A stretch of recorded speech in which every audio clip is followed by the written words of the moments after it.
Greetings from the LWF Communion Office in Geneva. Thank you for the opportunity to share some reflections that I hope can feed into your conversations as you shape your new strategy for 2027 to 2032.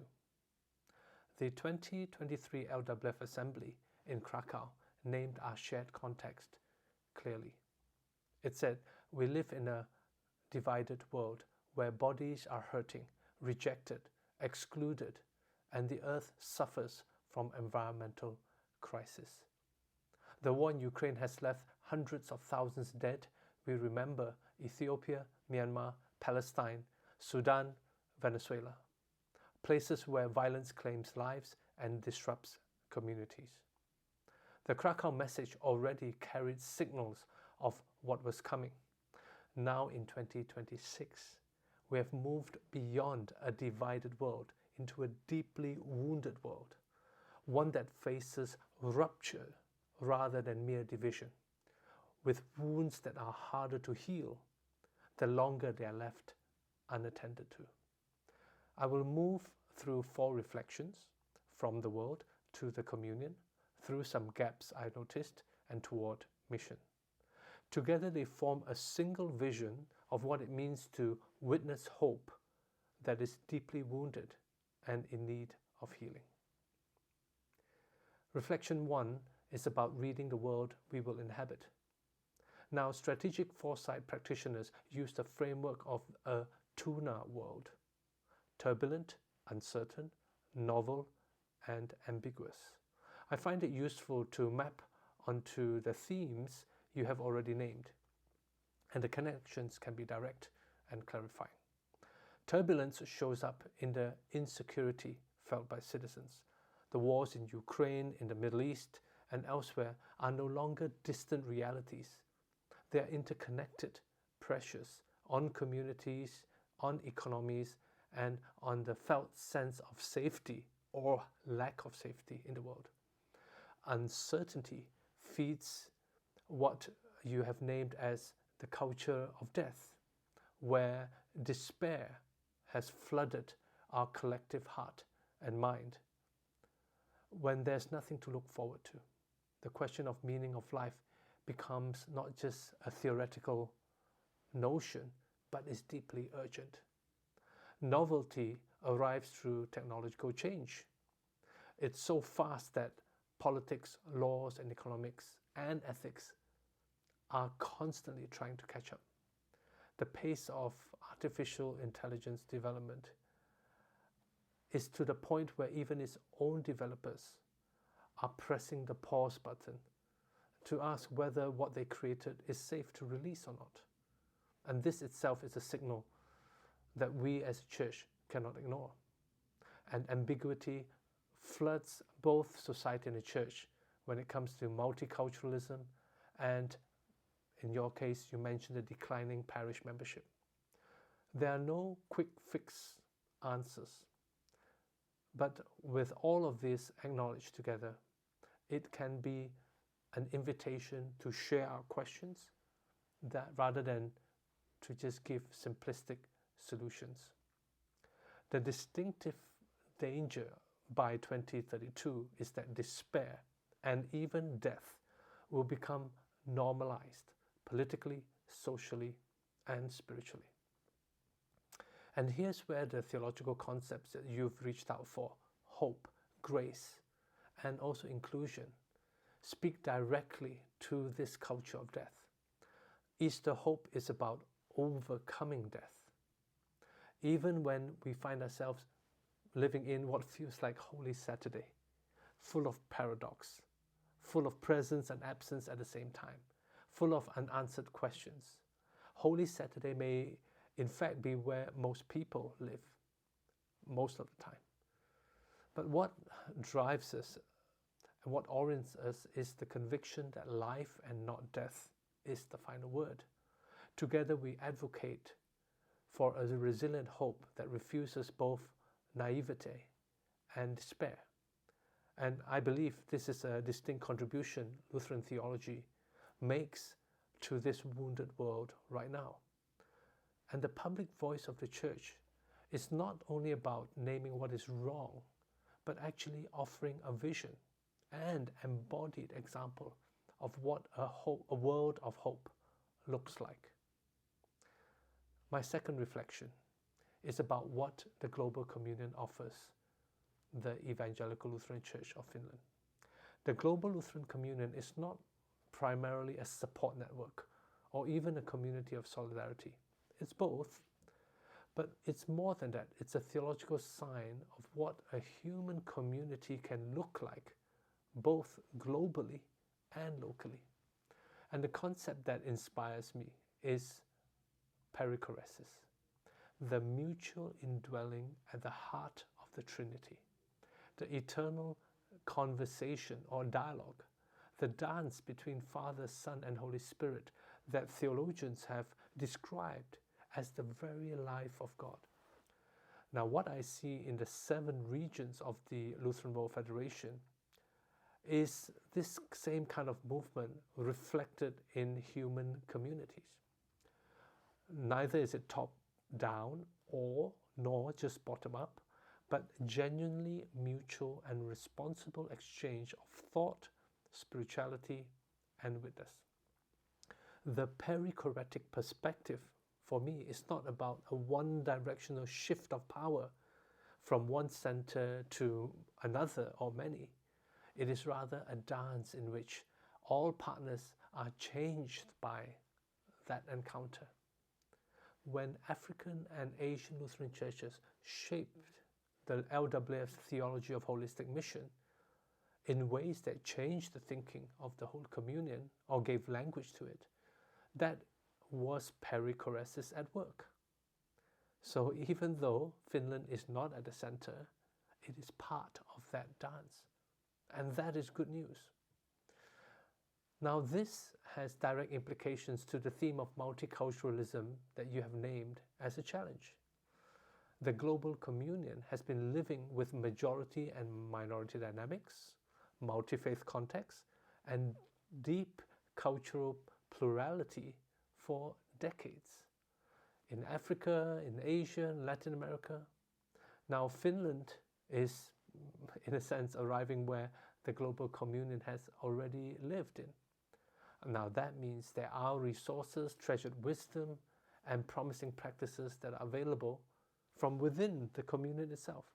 So diversity is not a burden we have to manage, but a gift that we can receive, and differences that can enrich both church and society.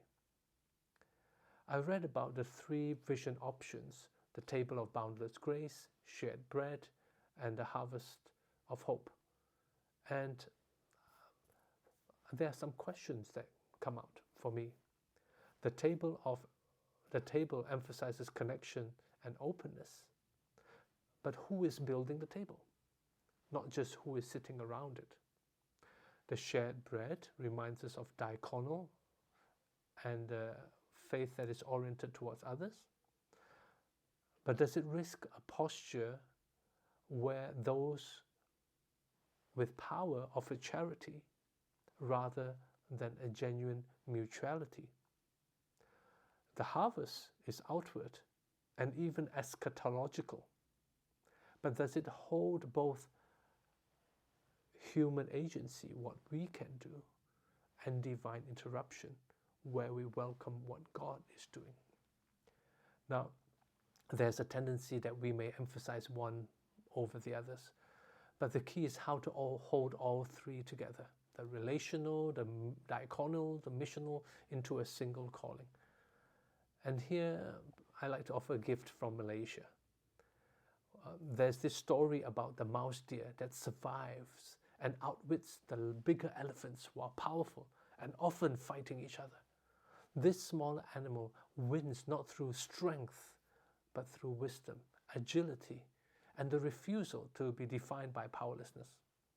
So faithfulness in the midst of these forces that challenge the church today requires for us to keep all 3 at once.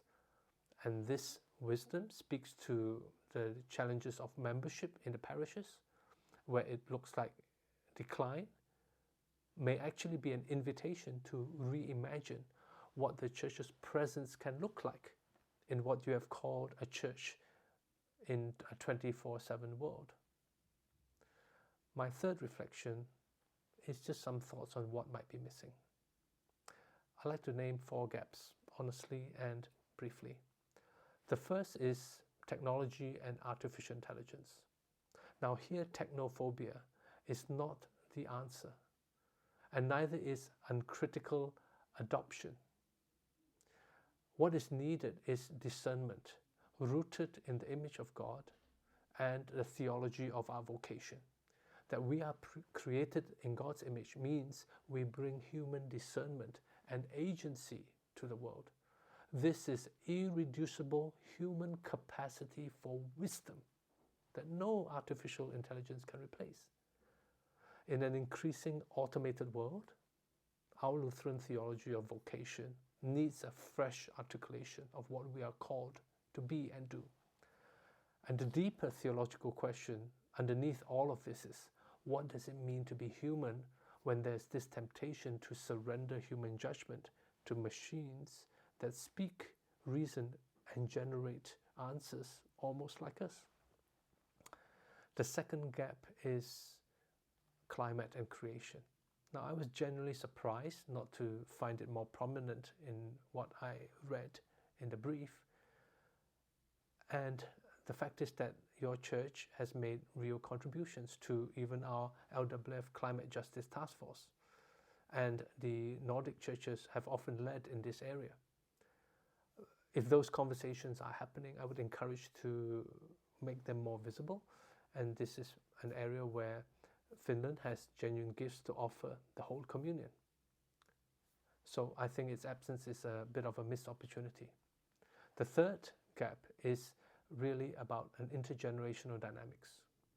And here the Finnish church is navigating the aging membership, while in other parts of the world, the demographic center indeed have shifted towards the younger populations, especially in Africa and Asia, and to some extent Latin America. So there's a lot to learn from these churches where personal faith is vibrant and young adults are more actively engaged.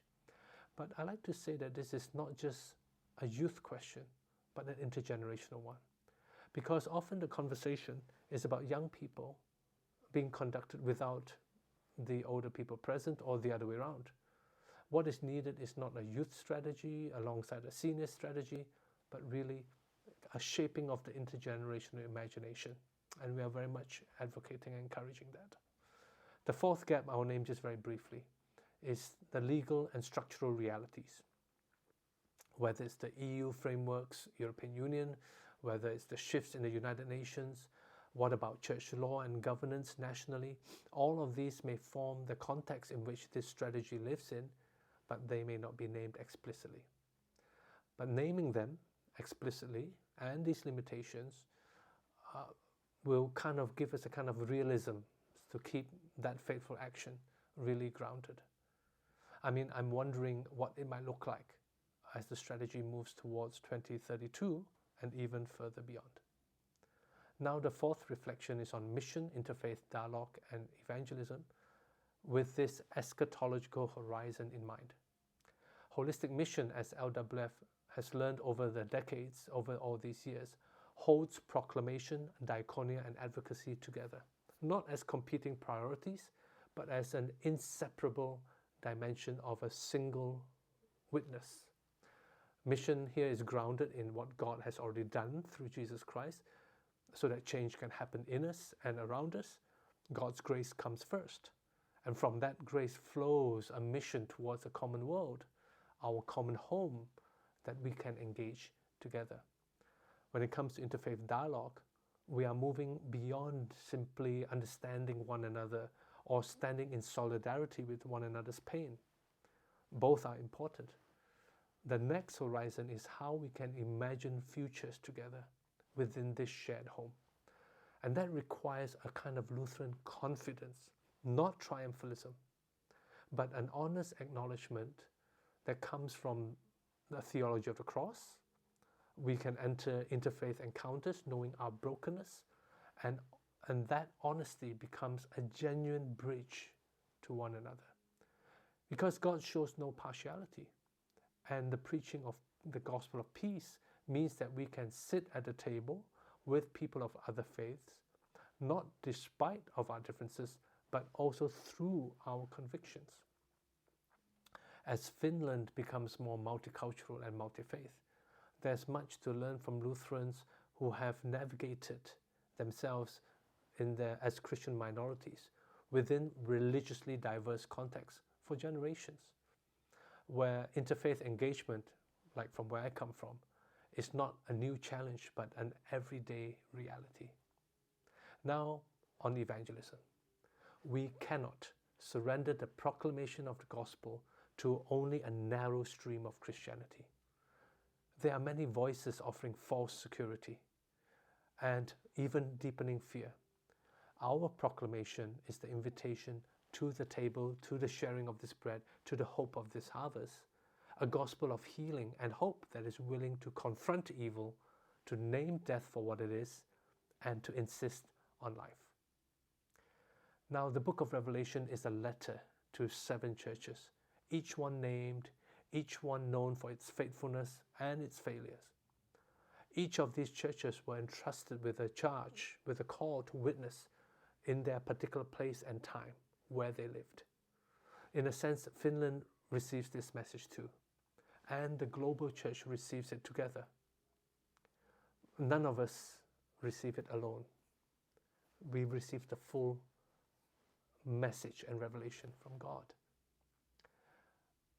I think it is inspiring to look at the recent Artemis 2 voyage of the astronauts who were able to go around the moon and look back at Earth. And now this Earth, this globe, this small luminous home, even though it's wounded, is beautiful at once. And we need that capacity to zoom out, to see with new eyes, because we are not only a people at the table sharing bread and the harvest, but we are grounded, embodied, local.